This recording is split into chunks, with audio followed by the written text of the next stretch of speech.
ప్రపంచ క్రికెట్లో బీసీసీఐ ఆధిపత్యం గురించి అందరికీ తెలిసిందే. ఎన్నో దశాబ్దాల కాలంగా ఐసీసీలో మనదే పైచేయిగా నిలుస్తోంది. వరల్డ్ క్రికెట్లోనే రిచెస్ట్ క్రికెట్ బోర్డు కావడం, తిరుగులేని ఫ్యాన్ ఫాలోయింగ్ ఉండడమే దీనికి కారణం. శరద్ పవార్, జగన్మోహన్ దాల్మియా వంటి వాళ్లు ఐసీసీలో చక్రం తిప్పారు. తాజాగా మరోసారి అటువంటి అరుదైన అవకాశం బీసీసీఐకే రాబోతుంది.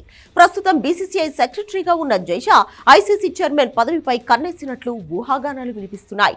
పేరుకు బీసీసీఐ కార్యదర్శి అయినా భారత క్రికెట్ ను అంతా తానే నడిపిస్తున్నారు. బీసీసీఐ షాడో ప్రెసిడెంట్ గా, బాస్ గా జైషా చలామణి అవుతున్నారు. ఐసీసీ ప్రస్తుత చైర్మన్ గ్రెగ్ బార్క్లే పదవీ కాలం నవంబర్ 30తో ముగుస్తుంది. మరోసారి ఎన్నికల బరిలో నిలవకూడదని అతను నిర్ణయించుకోవడంతో జైషా పోటీ పడతారనే చర్చ జోరుగా సాగుతోంది. ఐసీసీ చైర్మన్ పోస్టు కోసం నామినేషన్లు వేసేందుకు ఆగస్టు 27న చివరి తేదీ కావడంతో అప్పుడే క్లారిటీ వస్తుంది. ఐసీసీ చైర్మన్ ఎన్నికల్లో మొత్తం 16 ఓట్లు ఉండగా 9 ఓట్లు వచ్చిన వ్యక్తి గెలుస్తాడు. ఓటు హక్కు ఉన్న చాలా దేశాలు జైషా పట్ల సానుకూలతతో ఉన్నాయి. బీసీసీఐ కార్యదర్శిగా జైషాకు మరో ఏడాది పదవీ కాలం ఉంది. ఆ తర్వాత అతను రూల్స్ ప్రకారం 3 ఏళ్లు తప్పనిసరి విరామం తీసుకోవాలి. ఈ క్రమంలోనే ఐసీసీ చైర్మన్ పదవి చేపట్టాలని జైషా భావిస్తున్నట్లు తెలుస్తోంది.